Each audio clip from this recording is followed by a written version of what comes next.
आजच्या लेक्चरमध्ये आपण सिंपल टेन्सेस जे आहेत म्हणजे simple present, simple past, simple future हे कशा पद्धतीने वापरले जातात हे बघणार आहोत। इथे मी काही वर्ब्स लिहिले आहेत जसं की प्ले, गो, स्विम आणि सिंग। तर यांचा वापर करून आपण हे पुढचे वाक्य लिहिणार आहोत। मी याचे मराठी अर्थही लिहिणार आहे जेणेकरून तुम्हाला ते पटकन कळेल की याचा मराठीत नेमका अर्थ काय आणि हे कधी वापरलं जातं। Okay, so let's start. Simple present tense पहिलं वाक्य, वर्ब यूज करायचं आपल्याला प्ले।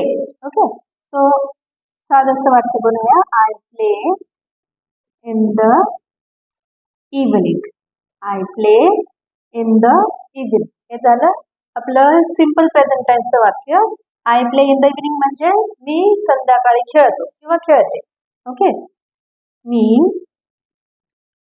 संध्याकाळी, आता मी पूर्ण लिहित नाहीये, तुम्ही समजून घ्या, खेळतो किंवा खेळते हे झालं आपलं पहिलं वाक्य, I play in the evening. म्हणजे सिंपल प्रेझेंट टेन्स मध्ये आपल्याला क्रियापद हे V1 प्रकारातले घ्यायचं आहे। जर आपलं करता ही किंवा शी असेल तर आपल्याला एस लावणं गरजेचं आहे, ही प्लेज किंवा शी प्लेज। ओके, आणि वाक्य होईल तो संध्याकाळी खेळतो। यात जास्त फरक पडत नाही, आपल्या इथे फक्त कर्ता बदलेल। इंग्लिश मध्ये प्ले हे जे क्रियापद आहे त्याला एस किंवा ईएस लावणं गरजेचं आहे। प्ले हेच क्रियापद सिंपल पास्ट टेन्स मध्ये ही played nicely. He played nicely. आता हे वाक्य वाचल्यानंतर आपल्याला हे लक्षात येतं की हा जो वाक्याचा प्रकार आहे हे आपण तेव्हा सांगतो जेव्हा ती क्रिया सारखी म्हणजे वारंवार आपल्याकडनं घडत असते। मी रोज शाळेला जातो, मला पुस्तके वाचायला आवडतात, म्हणजे हे नेहमी घडतं। आणि हे वाक्य वाचल्यावर काय लक्षात येतं, ही प्लेड नाईस, तो छान पद्धतीने खेळला किंवा तो छान खेळला। ओके, म्हणजे हे एकदा घडलंय है ना, म्हणजे इथे लक्षात घेण्यासारखी गोष्ट आहे। सिंपल प्रेझेंट टेन्स ज्या गोष्टी वारंवार घडतात की ज्या आपण गरजेचं नाहीये रोज, एखाद्या संडेला किंवा प्रत्येक संडेला, आठवड्यातून एखाद्या वारी, एखाद्या दिवशी, महिन्यातून एकदा, 4 महिन्यांनी एकदा, वर्षातून एकदा, कधी घडत असं। वर्षातून एकदा म्हणजे सपोज एक शाळा आहे, दरवर्षी ते सहलीचं आयोजन करतात किंवा दरवर्षी त्यांच्याकडे सांस्कृतिक कार्यक्रम होतात। My school arranges annual function every year. Every year, my school एकवचनी आहे, एकच शाळा आहे, my school arranges, arrange नंतर आपण ES लावतो। सो हा वाक्याचा प्रकार जो आहे हे दाखवतो की ती ऍक्शन सारखी घडते आणि इथे लक्षात आलं की ते एकदा घडते। ओके, ही प्लेड नाईसली, तो छान खेळला। ओके, या पद्धतीने आपल्याला टेन्स मराठीतही लिहायचे जेणेकरून त्या त्या सिच्युएशनला आपल्याला ते त्याच प्रकारात त्याच काळात सांगता आलं पाहिजे। ओके, V1 इथे V2 यूज केला। Okay, I will write over here, V1 इथे यूज केला, इथे V2। सिंपल फ्युचर टेन्स वाक्य येईल प्लेचंच, परत V1 यूज होतो। लेट्स राईट इट, काय येईल वाक्य, I will play today. I will play today, काय लक्षात येतं इथे, हे एकदाच घडणार आहे भविष्यात। या प्रकारच्या वाक्याला आपल्याला काय लक्षात येतं की ही जी काही क्रिया आहे ती एकदा घडणार आहे भविष्यात। सो लेट्स रिवाइज अगेन, पुन्हा पुन्हा घडणारी क्रिया एकदा घडून गेली आहे आणि ही भविष्यात एकदा घडणार आहे। ह्या दोन्ही क्रिया एकदाच घडतात आणि ही वारंवार सारखी सारखी होत राहणार आहे। Okay, I will play today म्हणजे काय, मी आज खेळेल। ओके, मराठीचं वाक्यही आपल्याला समजणं गरजेचं आहे, मग त्यानुसारच आपण इंग्लिशचं सेंटेन्स बनवणार आहोत की अशा सिच्युएशनला जर मी मराठीत अशा प्रकारचं वाक्य बनवत असेल तर त्याच सिच्युएशनला इंग्लिशमध्ये मला विल किंवा शॅल पण यूज करतात, हे यूज करणं गरजेचं। Okay, next one, go. पुढचं क्रियापद आहे go. We go to school.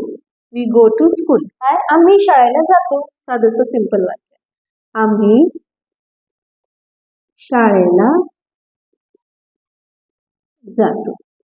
आपण घेतलं तरी चालते, वी म्हणजे आपण सुद्धा, वी गो टू स्कूल, आम्ही शाळा, म्हणजे ही क्रिया सारखी घडते। Of course students go to school every day. Okay, go हेच क्रियापद आहे, सिंपल पास्ट मध्ये आपण घेणार शी वेंट। आता जागा थोडीशी माझ्याकडे, पण मोठं वाक्य लिहित नाहीये, शी वेंट टू हर ऑफिस, ती तिच्या ऑफिसला कार्यालयाला गेली असं आपण म्हणूया. शी वेंट मराठीत काय येईल? ती गेली. गेली या अर्थे इथून निघाली. ओके, गेली म्हणजे गेली. शी वेंट, ती गेली म्हणजे निघाली. Okay, she left the place and now she is not here. Okay, she went, ती गेली. सेम वर्ब फ्युचर मध्ये वी वनच येणार आहे म्हणजे हा गो हा शब्द परत एकदा येणार. Okay, they will go next week. They will go next week. काय होईल बरं? ते पुढच्या आठवड्यात जातील. ते पुढच्या आठवड्यात, मी पूर्ण लिहित नाहीये, तुम्ही समजून घ्या. ओके, आठवड्यात जातील हे महत्वाचं आहे. जे शेवटी येतं क्रियापद मराठीमध्ये ते महत्वाचं आहे. तिथं कळतं आपल्याला काळ कुठला घ्यायचा. Okay, we go to school, आम्ही शाळेला जातो. शी वेंट, ती गेली. They will go next week, ते पुढच्या आठवड्यात जातील. ओके, पुढचं क्रियापद आहे स्विम. ओके, काही मी मुद्दाम इरेग्युलर वर्ब्स ठेवलेत की जे वेगळ्या पद्धतीने बदल. हे रेग्युलर आहे. रेग्युलर म्हणजे काय? त्याच्या शेवटी ईडी ला प्ले, प्ले, प्ले. इथे गो आहे तर वेंट जा, हे इरेग्युलर क्रियापद आहे, इरेग्युलर वर्ब म्हणतात. Okay, swim, he swims at 4 PM. He swims at 4 PM. तो 4 वाजता 4 म्हणजे ती नेहमी त्याची करण्याची गोष्ट आहे की तो दररोज जात. Okay, he swims at 4 PM. तो 4 वाजता, दुपारी लिहायचं राहिले समजून घेतो, दुपारी 4 वाजता पोहतो.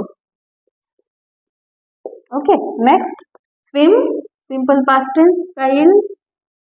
We swam in the, we swam in the dam. Dam मोठा असतो. Okay, let it be. We swam in the dam.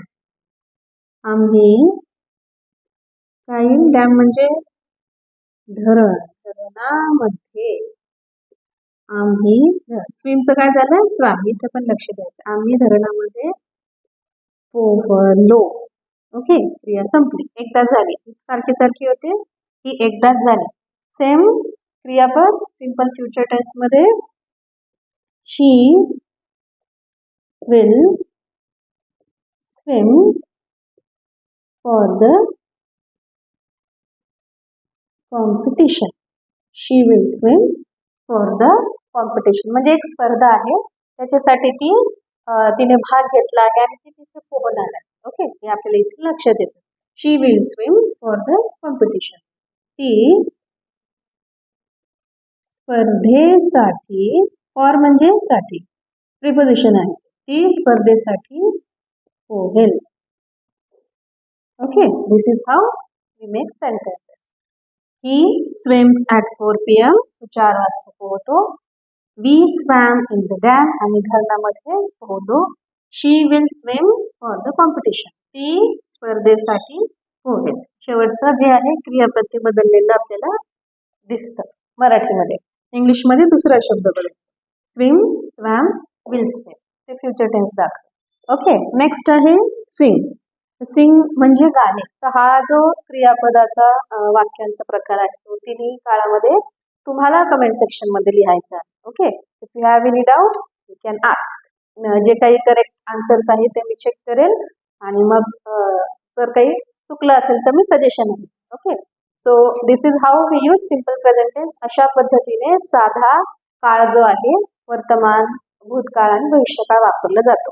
पुढच्या व्हिडिओमध्ये आपण त्यानंतरचा कंटिन्युअस टेन्स बघणार आहोत. ओके, तोपर्यंत अभ्यास करत राहा. काही डाऊट असेल तर कमेंट करा. See you in the next video.